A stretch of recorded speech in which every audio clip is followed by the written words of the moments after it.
Dios les bendiga, hermanos y hermanas. Gracias por invertir unos momentos de su tiempo aquí con ustedes, que esta semana hemos tomado aquí en Maranata la oportunidad para reflejar en la última semana que Jesucristo estuvo con nosotros antes de ser arrestado. Comenzando del domingo tuvimos una enseñanza acerca de la entrada triunfante cuando Jesús entró a Jerusalén. Sabemos que unos días después, Él iba a ser arrestado, iba a ser crucificado. Entonces hemos querido tomar día tras día qué es lo que sucedió en la última semana de la vida de Jesucristo. Si están con nosotros aproximadamente unos 8 o 9 minutos, vamos a ver qué fue lo que sucedió en este martes, el último martes que Jesús estuvo en su cuerpo humano aquí en la tierra. Sabemos que el domingo Él entró a Jerusalén. Fue una profecía. Ahí fue identificado como el Mesías. Estaban grupos de gente que lo estaban adorando, diciendo Hosana, Hosana. Los fariseos, que eran los líderes judíos, se enfurecieron. El próximo día, en el lunes, sabemos que Él entró al templo y ahí se enfureció cuando vio cómo le estaban robando el dinero a la gente. Lo que estaba sucediendo en el templo, tenían que venir los judíos a Jerusalén para la cena de la Pascua y tenían que ahí traer su sacrificio. La cosa es que en el templo se había convertido un lugar donde estaban robando a todos los extranjeros que estaban llegando. Jesús se enfureció, ahí volteó las mesas y los reprendió. Pero entonces los sacerdotes, los líderes que estaban parte de esa corrupción, eran parte de esa corrupción, ellos estaban enfurecidos. Entonces lo estaban esperando para mirar qué fue lo que sucedió el martes, porque el martes fue un día extremadamente ocupado. Ahí tuvimos varias enseñanzas. Le voy a pedir que si tienen sus Biblias, que por favor abran conmigo a Mateo 21. Vamos a tomar Mateo 21 a Mateo 24, que en esa temporada fue lo que sucedió el martes en la vida de Jesús. También, antes de seguir, quiero informarles que la última semana de Jesús es una semana muy importante porque los 4 evangelios combinados toman casi mitad de todo lo que se habla que hizo Jesús. Se habla acerca de la última semana. Bueno, Mateo 21, en el versículo 23, está bien claro que cuando Jesús llegó ahí, todas las mañanas Él llegaba ahí a enseñar cuando estaba en Jerusalén y grupos de gente entraban para escuchar lo que decía Jesús. Pero ahí estaban los sacerdotes, los ancianos, los escribas, los líderes del establecimiento judío estaban ahí para confrontarlo y preguntarle a Él, ¿quién te dio a ti la autoridad para entrar aquí ayer y tumbar estas mesas? Porque básicamente ellos eran la autoridad del templo. Y rápidamente Jesús, siendo Dios, sabía exactamente qué es lo que tenían en el corazón. Ellos querían matarlo. Pero la cosa es que Mateo 26 nos dice que ellos querían esperar hasta después de la celebración de la Pascua, para cuando todo el mundo empezara a regresar a sus hogares, ellos agarrar a Jesús y matarlo, y a ellas no le importaban cómo sucediera. La cosa es que ellos estaban ya en su corazón, ya ellos querían asesinar a Jesucristo, ya lo odiaban. Jesús entonces, sabiendo lo que estaba en el corazón, cuando ellos le preguntan a Él, ¿de qué autoridad tú estás aquí tirando esto? En vez de responder la pregunta, Él la responde con una pregunta. Díganme ustedes, yo le voy a responder a ustedes, ¿quién me da esta autoridad? Si ustedes me responden a mí de quién era el bautizo de Juan. Porque Jesús sabía que había mucha gente ahí y tenían mucho cariño y tenían mucho respeto por Juan el Bautista. Y muchos de ellos ya habían sido bautizados por Juan el Bautista. Pero la cosa es que el rey Herodes se había mandado a matar a Juan el Bautista. Jesús sabía claramente que si ellos respondían de una manera u otra, ellos iban a ser los culpables. Porque cuando Jesús le preguntó de quién era el bautismo de Juan, si ellos respondieran era de hombre, entonces básicamente la gente que estaba ahí se hubiera enfurecido en contra ellos, porque muchos de ellos ya habían sido bautizados por Juan. Pero si ellos hubieran respondido el bautismo es de Dios, entonces Jesús le hubiera respondido, bueno, ahí viene mi autoridad porque Juan el Bautista hablaba de mí. Entonces ellos entendieron claramente que si respondían de una manera o de otra, ellos iban a ser culpables. Entonces se hicieron los inocentes. Nosotros no sabemos. Pero Cristo entonces dijo, entonces yo no lo voy a responder a ustedes de dónde viene mi autoridad. Después de eso, la segunda cosa que sucede es que entonces Cristo empieza a hablar enseñando en parábolas. Dio 3 parábolas. La primera parábola que Cristo le dio era de 2 hijos que tenía una persona. Uno de ellos no quiso hacer lo que tenía que hacer para el padre, pero el otro sí lo hizo. La segunda parábola era acerca de unos labradores malvados, que el dueño de una propiedad salió y esos que estaban trabajando empezaron a matar a todos los que eran fieles al dueño y después mataron al hijo. La tercera cosa fue una enseñanza acerca de una boda que el padre del novio había preparado una fiesta grande y todos que fueron invitados, ninguno de ellos vinieron. Son 3 parábolas, pero claramente lo que estaban, el punto de estas parábolas, que muchos que se piensan que están bien, no están bien, y los fariseos, los sacerdotes, los líderes claramente tomaron el punto. Básicamente él estaba llamando a ellos hipócritas y que ellos estaban matando a los que Dios estaba enviando, incluyéndolo a él. Él ya sabía lo que estaba en el corazón.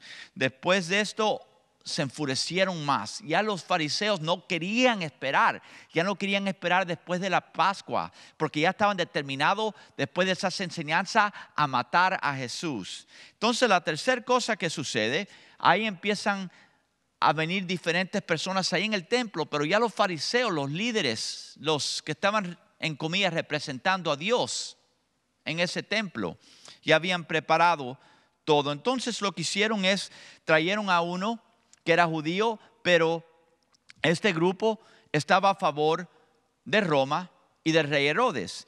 Y en Mateo 22, que es donde nosotros encontramos eso, ahí claramente le preguntan a Jesús acerca de los impuestos, del tributo a César. Porque la cosa es que los judíos sabían que los que estaban ahí, judíos, para celebrar la Pascua, estaban en desacuerdo a pagarle tributo a César, que era Roma. Entonces ya pensaban que iban a agarrar a Cristo y tener una justificación para arrestarlo. Entonces le preguntan ahí enfrente de todo el mundo, para que sea público la respuesta a Cristo: oye, Jesús, ¿es correcto pagarle tributo a César? Jesús, siendo Dios, sabía exactamente lo que ellos tenían en mente.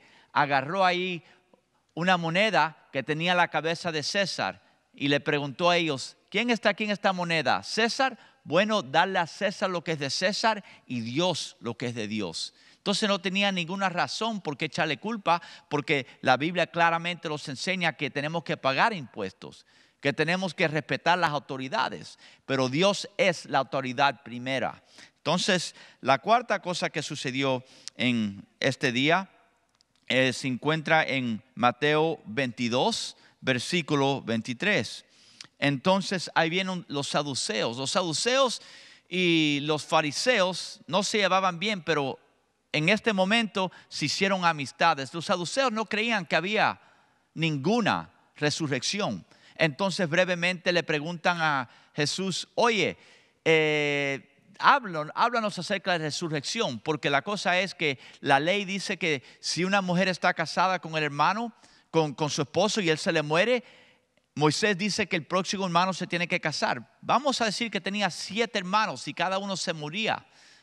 Después del séptimo, cuando lleguen al cielo en esta resurrección que tú estás enseñando, ¿de quién va a ser el esposo? Porque los 7 fueron esposos. Claramente Cristo ahí le verificó, le confirmó que en la resurrección, cuando lleguemos al cielo, no vamos a estar nosotros en la misma vida que teníamos antes. No va a haber matrimonio. Y él dice claramente, le informa a ellos y a nosotros que el cielo va a ser diferente. Básicamente, Dios es el Dios de los que viven, no de los muertos. Entonces la otra cosa sucede, tratan de atraparlo otra vez. Entonces en Mateo 22, versículo 34, ahí traen un experto en la ley judía. Y este experto le dice, oye Jesús, Rabí, como decir maestro sarcásticamente, ¿cuál es el mandamiento más grande? Porque hay 10 de ellos. Otra vez, querían hacer a Cristo lucir mal en frente de la gente. Y él les respondió usando escrituras claramente en el libro de Deuteronomio 6 y el libro de Levíticos capítulo 19. Básicamente amarás a Dios, tu Dios, con toda tu mente, con todo tu corazón y toda tu ser, con todo, y a tu prójimo lo amarás como a ti mismo. Y es lo que dicen los 10 mandamientos. Entonces, claramente el mandamiento más grande es amar a Dios con todo lo que tenemos nosotros, porque cuando lo hagamos estamos honrando a todos los mandamientos. Y cuando nosotros amamos a nuestro prójimo, estamos también cumpliendo con los mandamientos. La otra cosa que sucede entonces después de eso, Cristo, después que había tenido los discursos, habían tenido estos debates con lo que trataron de hacerlo lucir mal, empieza a hablar y empieza a advertir a todos acerca de hipócritas y que ellos van a ser juzgados. Ya estaban todos enfurecidos, pero por lo último, ese martes, tiene una enseñanza bien grande. Tenemos que entrar aquí a Mateo 24 y brevemente vamos a mirar esto para concluir este segmento, resumen de lo que sucedió el último martes que Cristo estuvo aquí en su cuerpo humano. Y eso lo encontramos en Mateo 24. Básicamente ya Cristo le había dicho que el templo iba a ser destruido roca por roca. Y ahí llegaron los discípulos en privado en el Monte de los Olivos, a donde Cristo iba todas las noches. Cuando estuvo en Jerusalén, llegaba todas las mañanas al templo y de noche él iba a descansar y a dormir en el Monte de los Olivos. Y ahí los discípulos háblanos acerca de las señales de los últimos tiempos. Bueno, vamos a mirar esas cosas. Mateo 24. Primero Mateo 24 nos habla, Cristo nos está diciendo señales de los últimos tiempos, un engaño grande. Mirando el versículo 4, el 11 y el 23 al 26, le está hablando aquí a esos que saben de Él y que va a venir un engaño grandemente. Va a venir un engaño que hasta los mismos creyentes van a ser engañados. Algo por el diablo. Pero la cosa es que cuando nosotros no tenemos nuestro corazón 100% en las cosas de Dios, si no estamos listos con la palabra de Dios, no estamos preparados, nosotros vamos a ser engañados por cosas del mundo y estas cosas y por enseñanzas de demonios, disculpe. Y estas enseñanzas no va a ser un demonio que va a estar predicando, van a ser personas que creyentes confían en ellos, porque van a tomar la palabra y la van a torcer. Y eso está sucediendo ahora mucho en las iglesias. La segunda cosa, versículos 6 al 8, habla acerca de guerras, rumores de guerras y las sociedades peleando unos en contra de los otros a través de razas, que es lo que quiere decir nación en contra nación. Ahora nuestro país aquí en los Estados Unidos está bien dividido, el mundo, todo el mundo hay guerras, pero dice que este es el comienzo de dolores.